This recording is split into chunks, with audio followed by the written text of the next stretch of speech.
Ratchet Deadlocked, also known as Ratchet Gladiator in Europe, was released in 2005, developed by Insomniac Games and published by Sony.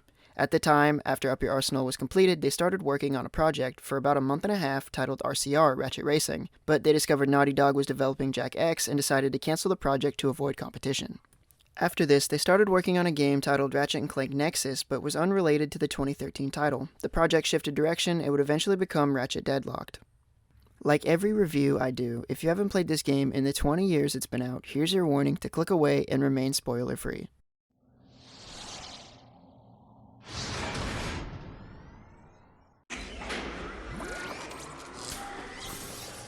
The game opens on a scene of Captain Starshield being killed by a guy named Ace Hardlight on a show called Dread Zone. Episodes of Dread Zone I have ever seen. Captain Starshield. The game takes place after Up Your Arsenal, and Ratchet, Clank, and Al are given the job of looking after the Starship Phoenix, since Shasha has become the president of Marcadia, and she gives them the news about Captain Starshield and many other missing heroes. Oh, you mean, right. The three are then surrounded by robot troops and are kidnapped and taken to Dread Zone.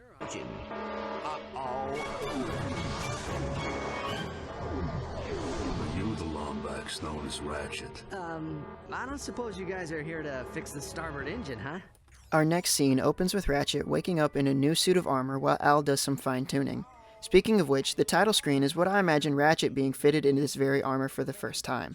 During the tutorial, you start with the dual Vipers, your machine gun weapon, and the magma cannon, your shotgun weapon. Holding up. After completing the tutorial, you're tossed out into the hub world of the game, Dread Zone Station, and just like the Starship Phoenix, you'll come back here whenever upgrades are ready. You'll notice that much like Jak 2, Clank is completely dropped from the game title entirely, but he's still in the game alive and well. He and Al have taken more sidelined roles, Clank being Ratchet's secretary and Al being a repairman. This is an adventure that Ratchet must undertake alone, but not entirely alone. Merc and Green are your two combat bots that take place of your sidekicks in this game, and I personally really like them.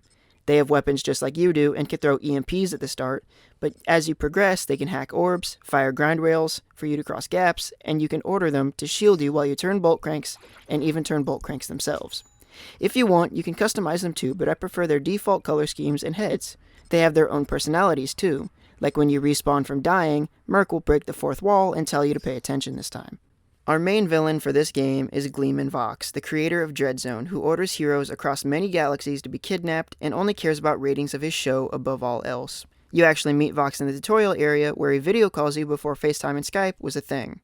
I originally started this playthrough on Hero difficulty, the highest you can play starting a fresh save. I wanted to get the full effect of Dread Zone being a tough-as-nails combat sport, but I already started to feel the difficulty set in as early as the second mission on the second planet, so I saved, quit, and reloaded on the next lowest difficulty. By default, the controls are set to lock strafe mode, and I had no problem with this as this is the control scheme that I usually use anyway. The music for Deadlocked was composed by, and I'm probably butchering this, David Bergad, also known as Core. He's the man behind nearly every single soundtrack for all Ratchet games up until Quest for Booty. The music is very synthy and spacey with a hint of edge. I'm not qualified enough to add any additional comments or analyze it further, but I like it.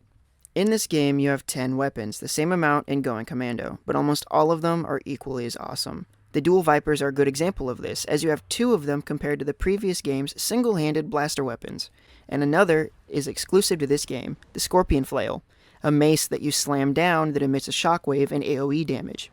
Pairing mods with these are equally incredible, and a lot like Going Commando, you can equip wrench upgrades as the game progresses, even making your melee hits morph enemies into sheep. For all the weapons, you have the dual Vipers, Magma Cannon, and Scorpion Flail like I mentioned earlier, but you also have the Arbiter, B6 Obliterator, Fusion Rifle, Hollow Shield Launcher, Hunter Mine Launcher, Mini Turret Launcher, and the Harbinger. As much as I like the dual Vipers and Scorpion Flail, the Hunter Mine Launcher is the absolute cake for the reason I'm about to mention in a bit. The Arbiter is a strong rocket launcher and it does pretty hefty damage. The Hunter Mine Launcher and Mini Turret Launcher are good set and forget weapons. The Fusion Rifle is a standard sniper rifle. The B6 Obliterator is the most mid-bomb weapon I've ever used in the whole series, and I rarely ever use the Hollow Shield Launcher, so I didn't even bother buying it until near the middle of the game, even though it was still pretty cheap. Adding mods to almost any of these weapons kicks it up a notch. Did you like my segue into weapon mods? I hope so. There are 2 mod types for weapons in this game, Alpha and Omega. Alpha mods change weapon characteristics rather than additional damage type. For example, increasing ammo capacity, additional XP gain, or additional bolts earned. Omega mods are much more like the ones in Going Commando, adding shock damage, acid damage, even adding bouncer pellets, and more. If you pair the Hunter Mine Launcher with the Bouncer mod, you can clear waves of enemies in seconds.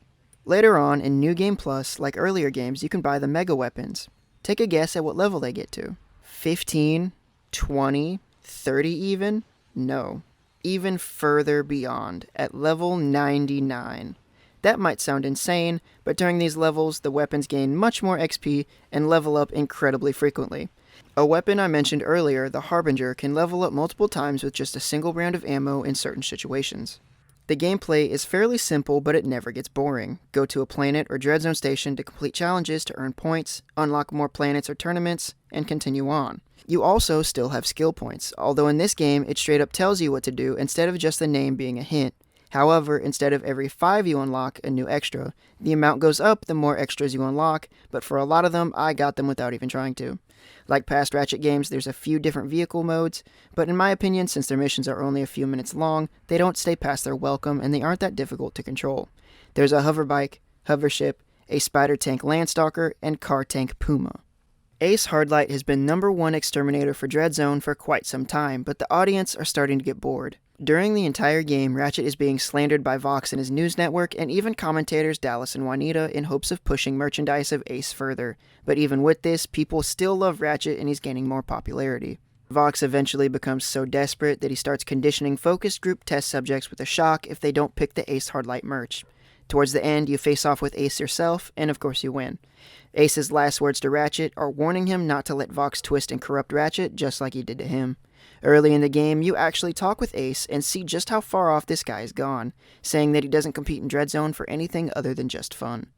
After defeating Ace, Vox does exactly what Ace said he would and offers Ratchet the top spot on the Exterminator team. I've transformed you from a worthless nobody into the hottest celebrity in the galaxy. Right. So that's why your news show is slandering me every 6 seconds. Slandering? Vox then sends Ratchet to the unbeatable Ghost Station, where he does in fact beat it. Vox is furious, rigging Dreadzone Station to explode. Clank reprograms the shuttle pod to take Ratchet to the control level where he needs to destroy the power generators or everyone will die. During this, everyone is openly rooting for Ratchet, even Juanita and Dallas completely dropping the slander and commentary. Defeating Vox, he manually activates the station's self-destruct, planning to kill himself and Ratchet at the last minute. But Al shows up with a shuttle, Clank removes Ratchet's Deadlocked collar, and leave the Shadow Sector with Vox blowing up along the show he cared so much about. Which, by the way, he doesn't even care that he's gonna die, he just cares that these are the highest ratings Dreadzone has ever gotten. After all these years, this game is still a banger for me, and it's still the same as when I played it when I was a kid. Like my Days review, I give this game a 4 out of 5 stars. Hey guys, thank you so much for making it to the end of the video. My second ever review means a lot to me. I know that these reviews aren't that long, but as I go on making more and more, I'll try to make them longer and better. Later on down the line, maybe I'll put up a Patreon or something so you guys can join for like $1 or $2 and get these videos way before they hit YouTube. Thanks again, and I'll see you in the next one.